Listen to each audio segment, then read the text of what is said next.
नमस्कार। आज हम देख रहे हैं आत्मा की शांति और शैतान के डील के कुछ अंशों को।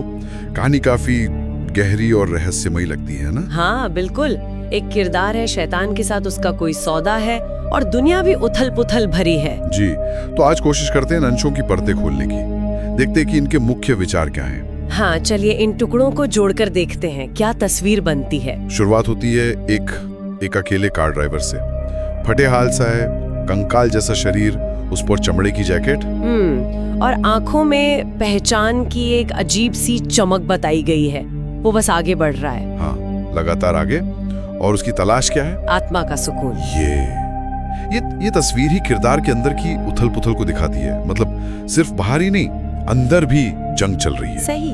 और स्रोत ये भी बताते हैं कि अमीर और ताकतवर लोग हैं जिनके लिए जिंदगी और मौत कोई मायने नहीं रखती। जैसे ये सब किसी बड़ी शैतानी योजना का हिस्सा हो। हाँ बिल्कुल, जैसे कोई प्लान चल रहा हो जो शायद दक्षिणी इलाके की किस्मत ही बदल देगा। और यही एक बड़ा मोड़ आता है कहानी में, शैतान के साथ वो सौदा। जी, दिलचस्प बात यह है कि शैतान यहाँ सिर्फ सजा देने वाला नहीं है।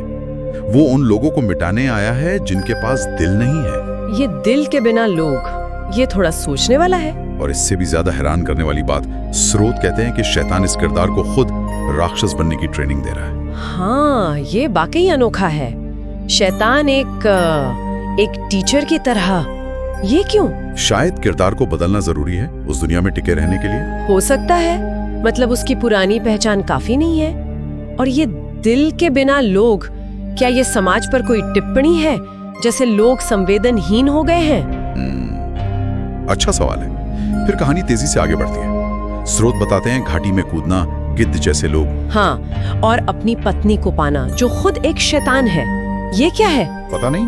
फिर पानी का राक्षस, आग की लपटें। ऐसा लगता है मानो किरदार खुद एक हथियार बनता जा रहा है। शायद वो ट्रेनिंग का ही असर हो। मुमकिन है। और इसी बीच शैतान के कई रूप सामने आते हैं। कभी रेगिस्तान, कभी अजगर, फूल, पहाड़, दीवार, यहाँ तक कि दिल भी।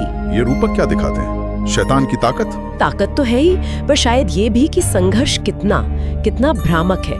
मतलब बुराई या चुनौती किसी एक शक्ल में नहीं आती, वो हर जगह है, हर रूप में। बचना मुश्किल है। बिल्कुल। फिर कहानी में सबसे बड़े पाप का जिक्र आता है। शैतानी आत्माएं बेकाबू हो जाती हैं। और एक नया किरदार आता है, वू जिएमो और उसकी बेटी। हाँ, और फिर से उस शैतान के साथ हुई डील की जरूरत महसूस होती है। ये एक चक्र जैसा लगता है।